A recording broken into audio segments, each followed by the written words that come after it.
Okay so स्वागत है फिर से को नए वीडियो में। और इस वीडियो में हम डिस्कस करने वाले हैं एक ट्यूटोरियल की प्रॉब्लम जो कि बेस्ड ऑन है थर्मोडायनेमिक्स। स्टैटिकल फिजिक्स की जो ट्यूटोरियल 0 है उसी की जो लास्ट प्रॉब्लम है उसी के बारे में हम लोग थोड़ा इसमें बात कर लेते हैं।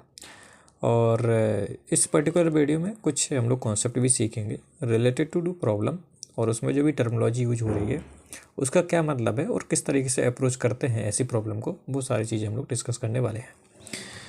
सो अगर मैं क्वेश्चन की बात करूं तो क्वेश्चन आप लोग देख सकते हो, मैं यहाँ पे अपलोड कर दूंगा साइट पे, तो वहाँ से आप लोग क्वेश्चन भी देख सकते हो सीट से। एक बार मैं क्वेश्चन पढ़ देता हूँ। क्वेश्चन बोला गया था कि ए quantity of A diatomic gas at 27 degree Celsius is compressed isothermally and adiabatically to 1/3 of its volume. Find the change in the temperature in each case. In terms of अगर मैं इसमें शॉर्टली बोलूँ तो उसने बोला है कि आपके पास एक सिस्टम है जिसके अंदर एक डायटोमिक गैस भरी हुई है कुछ अमाउंट में, जिसका मास और नंबर ऑफ पार्टिकल्स के बारे में कुछ डिस्कस नहीं है। एक क्वांटिटी मतलब बोल सकते हो डायटोमिक गैस का कुछ हिस्सा एक सिस्टम के अंदर डला हुआ है। टेम्परेचर उसका 27 डिग्री सेल्सियस था। अब क्या किया गया कि उसको कंप्रेस किया गया, उस सिस्टम को, उस गैस को कंप्रेस्ड किया गया और वहाँ तक कंप्रेस किया गया जब तक इसका वॉल्यूम इनिशियल वॉल्यूम के 1/3 ना हो जाए। ओके, तो उसने बोला कि अगर हम लोग ये कंप्रेशन वाली प्रोसेस दो टाइप की प्रोसेस को लेकर करते हैं, लाइक पहले मैं आइसोथर्मली करता हूँ और एडियाबैटिकली करता हूँ, तो आपको बताना है कि दोनों प्रोसेस में जो चेंज इन टेम्परेचर है वो क्या है। ये क्वेश्चन था इसमें। सो अगर मैं यहाँ पे थोड़ा डायग्राम या फिर आपको थोड़ा सा इसमें ग्राफिकली या फिर जो भी आप लोग समझना चाहो इस तरीके से मैं प्रॉब्लम यहाँ पे थोड़ा सा एलिब्रेट कर देता हूँ कि आपके पास ऐसा है कि एक सिस्टम है जिसके अंदर डायटोमिक गैस है, कुछ पार्टिकल्स, कुछ मॉलिक्यूल्स या कुछ क्वांटिटी इस पर्टिकुलर वॉल्यूम बी के कंटेनर में फिल्ड है। अब इसमें किया क्या गया है कि इसमें ऊपर से या फिर आप कह सकते हो कि एक्सटर्नल वर्क है इस तरीके से लगाया गया कि इसका जो वॉल्यूम है वो बी से लेकर b/3 तक यहाँ तक कंप्लीट कर दिया गया, या कह सकते हो कि इस गैस को इतना कंप्रेस किया गया कि इनिशियल वॉल्यूम जो बी था वो किस में कन्वर्ट हो गया b/3 में। और ये जो प्रोसेस है वो आपके दो तरीके से की गई है, पहली आइसोथर्मली और दूसरी एडियाबैटिकली। तो उन्होंने बोला है कि आपको बताना है चेंज इन टेम्परेचर कितना हुआ दोनों प्रोसेस में। ठीक है, सो हम लोग बात कर लेते हैं। अगर उन्होंने दोनों प्रोसेस का नाम दिया गया और उसमें एक टर्म और यूज हुआ डायटोमिक गैस और दूसरा टर्म यूज हुआ isothermally and third one adiabatically. दोनों प्रोसेस का पहले मतलब समझ लेते हैं। जब हम लोग आइसोथर्मली प्रोसेस की बात करते हैं तो हमको पता है कि आइसोथर्मली प्रोसेस एक ऐसी प्रोसेस होती है जिसमें टेम्परेचर कांस्टेंट रहता है। आइसो मतलब सेम और थर्मल मतलब टेम्परेचर। तो ऐसी प्रोसेस जिसमें टेम्परेचर कांस्टेंट रहता है थ्रू आउट द प्रोसेस, इस टाइप के प्रोसेस को बोलते हैं आइसोथर्मल प्रोसेस या फिर आइसोथर्मली प्रोसेस। अब इसमें क्या होता है, टेम्परेचर अगर कांस्टेंट होता है, कोई भी क्वांटिटी अगर कांस्टेंट है तो उसमें अगर हम लोग चेंज करें तो चेंज कितना आना चाहिए, टोटल 0, है ना। तो अगर मैं ये बात करूं कि जब हम लोग इस कंप्लीट प्रॉब्लम में डिस्कस कर रहे थे कि हमारा ये जो वॉल्यूम है बी का, बी को किस में कन्वर्ट करना है b/3 वाले, है ना। इस कंटेनर को इतना कंप्रेस किया गया कि इसका वॉल्यूम कितना होगा b/3। और अगर ये प्रोसेस आइसोथर्मली है तो आपको मालूम है कि जो चेंज इन टेम्परेचर हो वो कितना होना चाहिए, 0 होना चाहिए। तो पहली प्रोसेस में जो चेंज इन टेम्परेचर होगा वो कितना होगा, आपका 0 होगा। क्यों? क्योंकि आइसोथर्मली प्रोसेस है और आइसोथर्मली प्रोसेस में टेम्परेचर चेंज नहीं होता है। अब आपको ये तो दिख रहा है हाँ कि आपका इनिशियल वॉल्यूम b1 था या फिर bi था और फाइनल वॉल्यूम bf है, और यहाँ पर b से b/3 जा रहे। तो एक चीज़ आपको समझ में आ रही होगी कि वॉल्यूम कम हो रहा है। वॉल्यूम कब कम हो सकता है, जब हम लोग कंप्रेस्ड करेंगे इसको। इसलिए उसमें अगर वर्ड नहीं भी लिखा है तो आपको समझ में आना चाहिए कि यहाँ पे जो वर्क हो रहा है किस तरीके का वर्क हो रहा है, एक्सपेंशन वाला या कंप्रेशन वाला। तो अकॉर्डिंग टू प्रॉब्लम हमको यहाँ पे समझ में आ गया कि हम लोग जब काम करेंगे उस सिस्टम के ऊपर तो उस सिस्टम में क्या होगा, कंप्रेशन की प्रोसेस होगी। इतनी बात समझ में आ गई। तो आपको ये भी समझ में आना चाहिए कि जब वॉल्यूम को हम लोग इंक्रीमेंट करते हैं या फिर डिक्रीमेंट करते हैं तो उस प्रोसेस को क्या बोलते हैं, compression, expansion and other things. But यहाँ के लिए अभी तक के लिए हम लोग समझ लेते हैं कि आइसोथर्मल प्रोसेस की बात की गई है। तो यहाँ पे चेंज इन टेम्परेचर कितना होगा फर्स्ट प्रोसेस के लिए, 0। ये हमारा आंसर हो गया। क्योंकि उसने चेंज इन टेम्परेचर के बारे में बात किया था और कुछ उसने पूछा नहीं गया कि एक्सटर्नल वर्क कितना होगा एंड ऑल थिंग्स। हम लोग सिर्फ टेम्परेचर के ऊपर डिस्कस करेंगे, तो इसलिए यहाँ पर फर्स्ट प्रोसेस में चेंज इन टेम्परेचर कितना होगा, 0 होगा। नाउ सेकेंड इसने जो प्रोसेस फॉलो की है वॉल्यूम बी से बी3 जाने में, बी से B/3 जाने में, वो है हमारी एडियाबैटिकली। अब एडियाबैटिकल प्रोसेस क्या होती है, तो एडियाबैटिक प्रोसेस वो प्रोसेस होती है जिसमें हीट ट्रांसफ़र हमारा सेम रहता है। हीट ट्रांसफ़र सेम रहता है, इसका मतलब क्या है कि जो चेंज इन हीट है वो कितना होगा, 0 होगा। मतलब हीट ट्रांसफ़र रिमेन सेम, इसका मतलब क्या है कि आपका हीट में जो चेंज है वो आपका कितना, 0 है। दूसरे तरीके से इस तरीके से समझ सकते हो कि अगर ये सिस्टम है और ये सराउंडिंग है, तो यहाँ पर जो हीट का एक्सचेंज है वो कितना है, 0 है। ऐसी प्रोसेस को बोलते हैं हम लोग क्या, एडियाबैटिक प्रोसेस, जहाँ पर हीट चेंज या फिर नो हीट ट्रांसफ़र होता है और हीट चेंज हमारा 0 होता है। ऐसी प्रोसेस को बोलते हैं एडियाबैटिकली प्रोसेस। अब इस प्रकार की एडियाबैटिक प्रोसेस के लिए हम लोग इक्वेशन पे स्टेट लिखते हैं। आप लोगों ने ग्रेजुएशन में भी पढ़ा होगा और 11th-12th में भी, कि जब एडियाबैटिक प्रोसेस की बात करते हैं तो इसकी करस्पॉन्डिंग हम लोग स्टेट की बात करते हैं, इक्वेशन ऑफ स्टेट की बात करते हैं। इक्वेशन ऑफ स्टेट का मतलब क्या है कि वेरिएबल में जो एक पर्टिकुलर रिलेशन सेटअप करते हैं, डिफरेंट टाइप के वेरिएबल्स जो भी हमारे प्रेशर, वॉल्यूम, टेम्परेचर है ना, डिफरेंट टाइप्स के जो वेरिएबल्स होते हैं उनके बीच में जो भी हमारा रिलेशन होता है उसको बोलते हैं हम लोग इक्वेशन ऑफ स्टेट। तो यहाँ पर एडियाबैटिक प्रोसेस में जो एडियाबैटिक इक्वेशन होती है वो हमारी कुछ इस तरीके से लिखते हैं, P × B P की power gamma equal to constant, जहाँ पर P आपका प्रेशर, B आपका वॉल्यूम और गामा आपका एक रेशियो है जिसका हम लोग नाम देते हैं एडियाबैटिक कॉन्स्टेंट। और अगर हमारी गैस आइडियल गैस है तो उसके लिए हमारा ये रिलेशन आता है कि जो हमारा गामा है वो हमारे डिफरेंट टाइप की स्पेसिफिक हीट कैपेसिटी का रेशियो होता है, जिसमें स्पेसिफिक नाम दिया गया है CP/CB। CP specific heat at constant pressure और CB specific heat capacity at constant volume. और ये रिलेशन किसके लिए वैलिड है, फॉर आइडियल गैस। याद रखिएगा, आइडियल गैस के बारे में यहाँ पर बात कर रहे हैं हम लोग। Got it.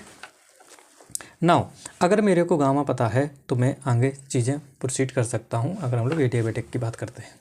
अब प्रॉब्लम क्या है कि यहाँ पर हम लोग इस एडियाबैटिक इक्वेशन पे स्टेट को, जो कि B और P के साथ डिफाइन है, यहाँ पर टेम्परेचर के रिलेटेड हमारी प्रॉब्लम है, तो इस टाइप के इक्वेशन ऑफ स्टेट को हम लोग कन्वर्ट करते हैं रिक्वायर्ड क्वांटिटी के ऊपर।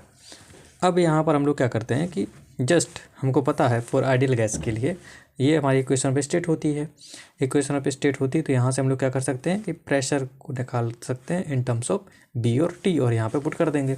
तो प्रेशर आता है हमारा ये, और जब हम लोग इसमें रिप्लेस करते हैं तो ये हमारा एडियाबैटिक इक्वेशन ऑफ स्टेट बन जाती है इन टर्म्स ऑफ B और T। तो याद रखिएगा ये वाला क्यों यूज कर रहा हूँ मैं, क्योंकि प्रॉब्लम टेम्परेचर से रिलेटेड। Got it. अब ये इक्वल टू कॉन्स्टेंट है, इसका मतलब क्या है, T1 B1 equal to T2 B2 है ना, ये इनिशियल और ये फाइनल कंडीशन है। और क्या है, कांस्टेंट है, तो इसलिए हम लोग इसको इस तरीके से लिख सकते हैं T1 B1 की power गामा-1 equal to T2 B2 की पावर गामा-1। अब यहाँ से हमको पता है इनिशियल टेम्परेचर तो मालूम है, फाइनल टेम्परेचर पता चल जाएगा, तो मैं टोटल चेंज इन टेम्परेचर निकाल सकता हूँ। तो करना क्या है, पहले फाइनल टेम्परेचर आपको निकालना है। तो फाइनल टेम्परेचर कितना हो जाएगा, T2 equal to T1 B1/B2 की पावर गामा-1। ओके। अब हमारे जो प्रॉब्लम में T1 पता है, B1 पता है, B2 पता है, गामा नहीं मालूम। गामा के लिए उन्होंने कंडीशन डाल रखी थी डायटोमिक गैस है, तो फॉर डायटोमिक गैस के लिए हम लोग जो CP/CB का रेशियो है हम लोग इस तरीके से निकालते हैं। थोड़ा सा हम लोग डिस्कस कर लेते हैं कि हम लोग इस तरीके की प्रॉब्लम को कैसे डील करते हैं। तो यहाँ पर आपको एक चीज़ समझ में आ रही होगी, जो डायटोमिक गैस होती है उससे रिलेटेड जो डिग्री ऑफ फ्रीडम होती है वो हमारी कुछ इस तरीके से डिफाइन होती है। मान के चलो आपकी जो डायटोमिक गैस है वो आपकी रिजिड है, ठीक है।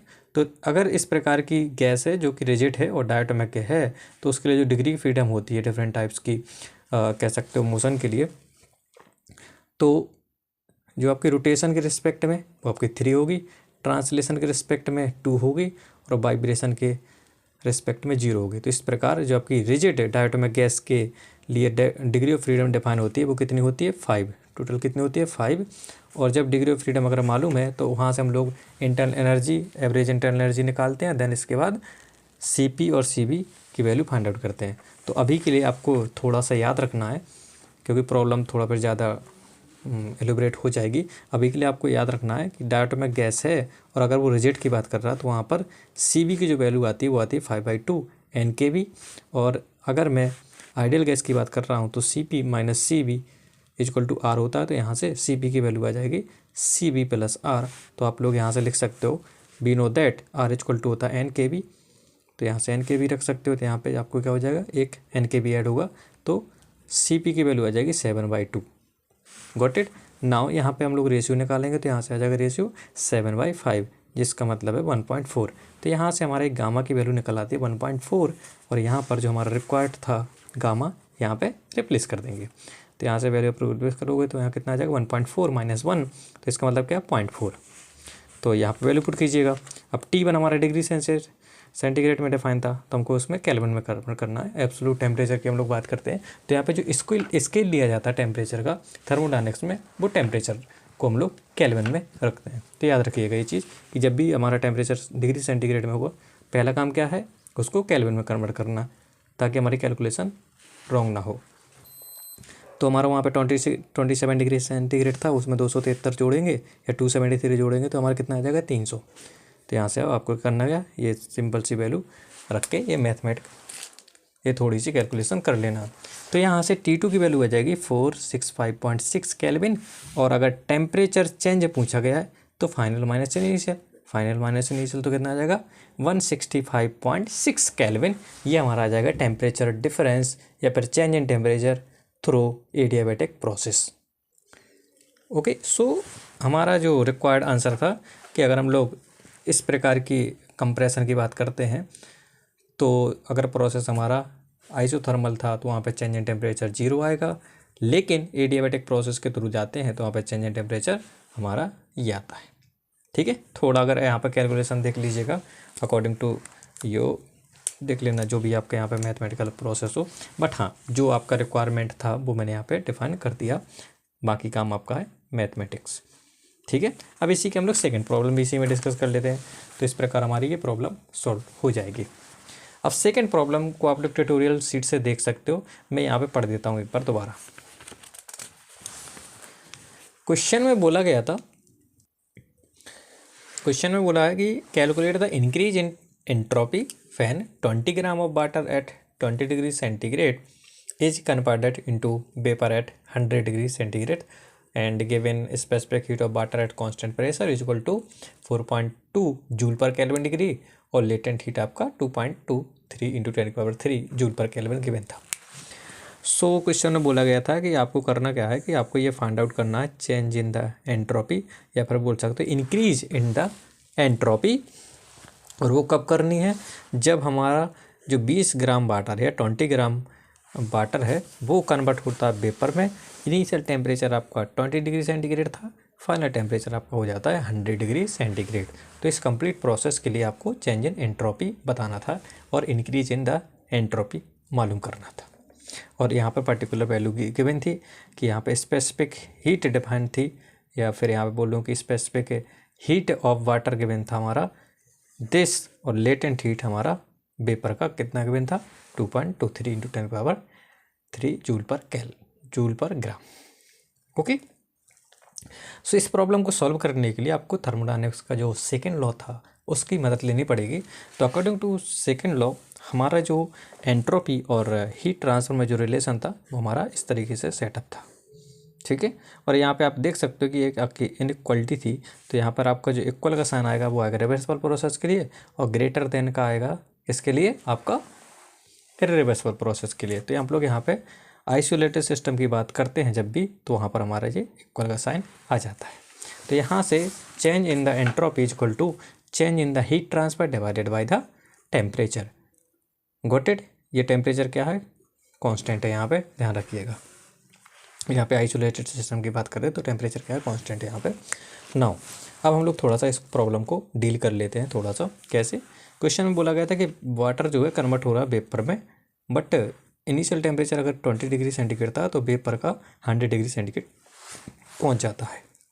अब आप लोग यहाँ पे थोड़ा सा सोचिएगा और बताइएगा कि यहाँ पर वाटर था, टेम्परेचर 20 डिग्री सेंटीग्रेड था, वेपर में कन्वर्ट करना है, तो पहले पानी जो होगा पहले वो गर्म होगा, है ना। आपको मालूम है कि जो वाटर का कह सकते हो कि वेपर होने के लिए जो टेम्परेचर चाहिए या फिर उसको वेपर में कन्वर्ट होने के लिए जो टेम्परेचर चाहिए वो कितना होना चाहिए, 100 डिग्री सेंटीग्रेड। उसके पहले तो पानी रहेगा, तो पहला काम क्या होगा, इस वाटर का टेम्परेचर बढ़ेगा कहाँ तक, 100 डिग्री सेंटीग्रेड तक। तो वाटर गया कहाँ तक, इस कह सकते हो कि 20 डिग्री सेंटीग्रेड को पहले उसने क्या किया, T=100 डिग्री सेंटीग्रेड किया, टेम्परेचर उसने बढ़ाया। टेम्परेचर बढ़ेगा तो ये हमारा पहुंच जाएगा एक ऐसी स्टेट में जब हमारा पानी वेपर में बदलना स्टार्ट हो जाएगा। दूसरा काम क्या होगा इसका, ये जो आपका 100 डिग्री सेंटीग्रेड में पानी था अब वो कन्वर्ट होगा किसमें, वेपर में। ठीक है, तो यहाँ पर हमारी दो टाइप की प्रोसेस होती है। कौन कौन सी, एक तो हो रही है हमारी यहाँ पर शुरू में पानी का जो टेम्परेचर था वो 20 से पहले पहुँचेगा 100 डिग्री सेंटीग्रेड और फिर इसके बाद पानी कन्वर्ट होगा वेपर में। तो दो प्रकार की प्रोसेस हो रही, कौन कौन सी, यहाँ पर पहले तो टेम्परेचर चेंज हो रहा है, दूसरा फेस चेंज हो रहा है। मतलब इस पहली वाली प्रोसेस में सिर्फ टेम्परेचर चेंज हो रहा, पानी है तो पानी ही रहा जब तक कि इसका टेम्परेचर कितना होना हो गया, 100 डिग्री सेंटीग्रेड। और जब 100 डिग्री सेंटीग्रेड हो गया तो अब उन्होंने बोला है कि पानी कन्वर्ट किस में होना चाहिए, वेपर में।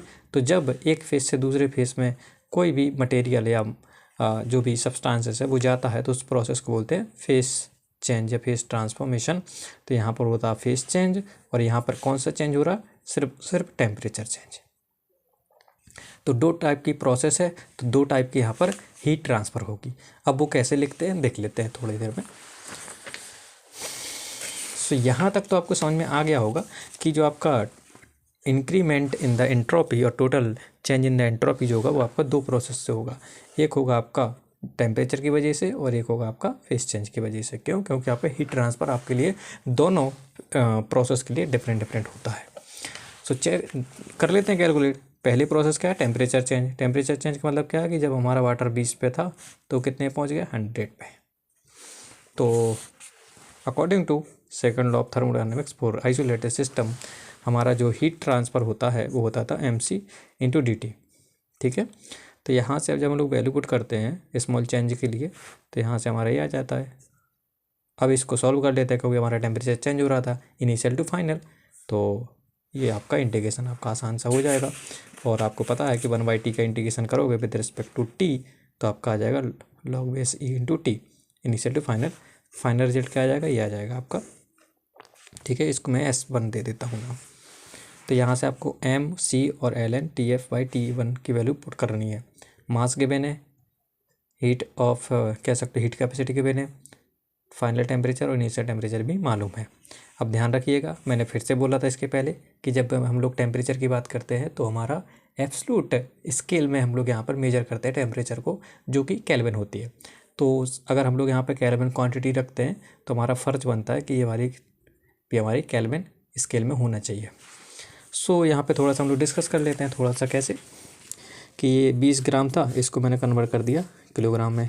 इसी प्रकार ये 4.2 जो कैपेसिटी गिवन थी हमारी हीट कैपेसिटी या फिर स्पेसिफिक हीट कैपेसिटी वो हमारी जूल पर ग्राम पर डिग्री सेंटीग्रेड में था। इसको हम लोग कन्वर्ट करेंगे केल्विन में। तो यहाँ से हो जाएगा, पहले तो हम लोग इस 4.2 जो ग्राम था उसको पहले किलोग्राम में कन्वर्ट किया, जूल को किलो जूल में कन्वर्ट किया, डिग्री सेंटीग्रेड को केल्विन में कन्वर्ट कर दिया। ठीक है, तो ये हमारा जगह 4.2 into kilo joule per kilogram into kelvin. So यहाँ पे वैल्यू पुट कर दीजिए। अब तो वैल्यू पुट करना तो ये आ जाएगा आपका m की वैल्यू, ये c की वैल्यू, ये फाइनल टेम्परेचर, ये इनिशियल टेम्परेचर। 273 इसलिए जुड़ा क्योंकि आपको केल्विन में कन्वर्ट करना था। तो यहाँ से जब आप लोग सॉल्व करोगे तो ये आ जाएगा ln 1.273, इसको मल्टीप्लाई कर लीजिएगा। तो यहाँ से जो हमारा यहाँ से जो आपका मतलब पहली प्रोसेस में जो आपका एंट्रोपी चेंज होगा वो हमारा निकल के आ जाएगा 20.27 जूल पर केल्विन। ठीक है, तो ये था हमारा टेम्परेचर चेंज की वजह से। अब आपको मालूम है टेम्परेचर 20 से 100 डिग्री सेंटीग्रेड पहुंच गया, तो अब वाटर जो होगा इसके ऊपर टेम्परेचर बढ़ाएंगे तो वो वेपर में कन्वर्ट होने लगेगा। तो वही चीज़ यहाँ पे करनी है। अब हम लोग को क्या है कि अब वाटर किस में कन्वर्ट होगा, जस्ट कन्वर्ट होगा किस में, वेपर में। और आपको मालूम है वाटर कितने डिग्री सेंटीग्रेड में पहुँचेगा, जब 100 डिग्री सेंटीग्रेड में। तो यहाँ पर जो टेम्परेचर होता है वेपर, यहाँ पे जब फेस चेंज की बात करते हैं ना, तो यहाँ पे एक वो वाला टेम्परेचर रखते हैं जहाँ पर हमारा क्या ये फेस चेंज हो रही हो, वो वाला टेम्परेचर रखते हैं यहाँ पर। तो हमको मालूम है कि इस पर्टिकुलर टेम्परेचर में ही फेस चेंज हो रहा था, तो इसलिए यहाँ पे टी की वैल्यू कितनी रखनी पड़ेगी, 100 डिग्री सेंटीग्रेड। और इसको हम लोग अगर मैं केल्विन स्केल में कन्वर्ट करूँगा तो आ जाएगा 373 kelvin. Got it. So now अब हमारा पानी जो है वो 100 डिग्री सेंटीग्रेड से वेपर के 100 डिग्री सेंटीग्रेड में जा रहा, और कह सकते हो कि 373 केल्विन से 373 केल्विन में जा रहा था। तो इसके लिए हम लोग जो हीट ट्रांसफ़र का फॉर्मूला पढ़ते हैं वो हमारा होता था dQ equal to mass into latent heat of vaporization. तो हमारा बस यहाँ पर वैल्यू पुट कीजिएगा मास केल्विन में, इसी प्रकार लेटेंट हीट ऑफ वेपराइजेशन भी इससे पर्टिकुलर यूनिट में भी कन्वर्ट कर सकते हो केल्विन में। तो ये आ जाएगा 2.723। ये हमारा किस में था, ग्राम में था, है ना, ग्राम में डिफाइन था इतनी वैल्यू। इसको पहले हम लोग किलोग्राम में कन्वर्ट करेंगे, तो आपको ग्राम से किलोग्राम में कन्वर्ट करने के लिए क्या करना पड़ेगा, 10⁻³ से मल्टीप्लाई करना पड़ेगा यहाँ पे, तो ये ऊपर जाएगा 10⁻6 आ जाएगा। तो इस प्रकार हमारा जो डिफाइन हो जाएगा ये केल्विन था।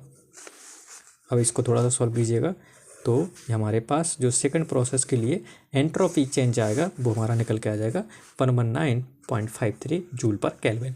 और इस कंप्लीट प्रोसेस के लिए उन्होंने total increment in the entropy पूछा गया था, तो वो हमारा आ जाएगा S1 + S2। ऐड कीजिएगा तो ये फाइनल रिजल्ट आ जाएगा।